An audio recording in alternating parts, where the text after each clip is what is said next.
அறுதி பெரும்பான்மை கிடைக்காத ஒரு நிலைமை என்பது நீண்ட இடைவெளிக்கு பிறகு தமிழகத்தில் ஏற்பட்டிருக்கிறது. அது சம்பந்தமாக ஒரு தனி பெரும்பான்மை பெற்றிருக்கிற கட்சி என்கிற முறையில் அவர்கள் இன்னும் வெளிப்படையாக என்ன செய்ய போகிறார்கள் என்பதை வெளிப்படையாக அவர்கள் இன்னும் சொல்லவே இல்லை. ஆக வெளிப்படையாக முதல்ல கருத்துக்களை தெரிவிக்க வேண்டியது அந்த கட்சி தான். அவங்க எதுவும் தெரிவிக்காத நிலையில எங்கள் தரப்பிலிருந்து என்ன கருத்து என்ன நிலைப்பாடு என்று கேட்பது என்பதே பொருத்தமானதாக படலை. இதுவரை உங்களுக்கு அழைப்பு எதுவும் வந்திருக்காது?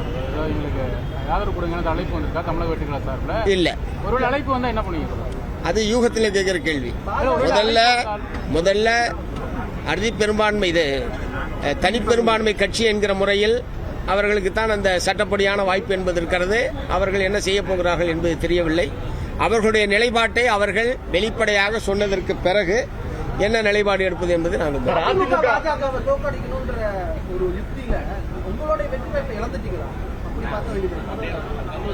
இல்லை. எங்களுடைய நோக்கம் மெயினான நோக்கம் மதச்சார்பற்ற முற்போக்கு கூட்டணியுடைய பிரதானமான நோக்கம் அதிமுக பிஜேபி கூட்டணியை தோற்கடிக்க வேண்டும் என்பது அதில் நாங்கள் வெற்றி பெற்றிருக்கிறோம்.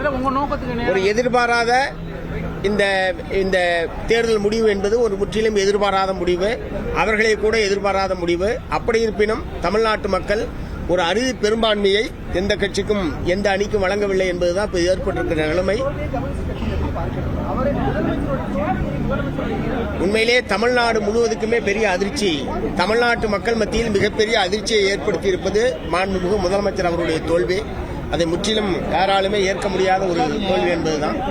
அதை பொதுவாக தேர்தல் நிலைமைகள் சம்பந்தமாக முதலமைச்சரோடு ஒரு கலந்துரையாடல் என்பது நடத்தணும்.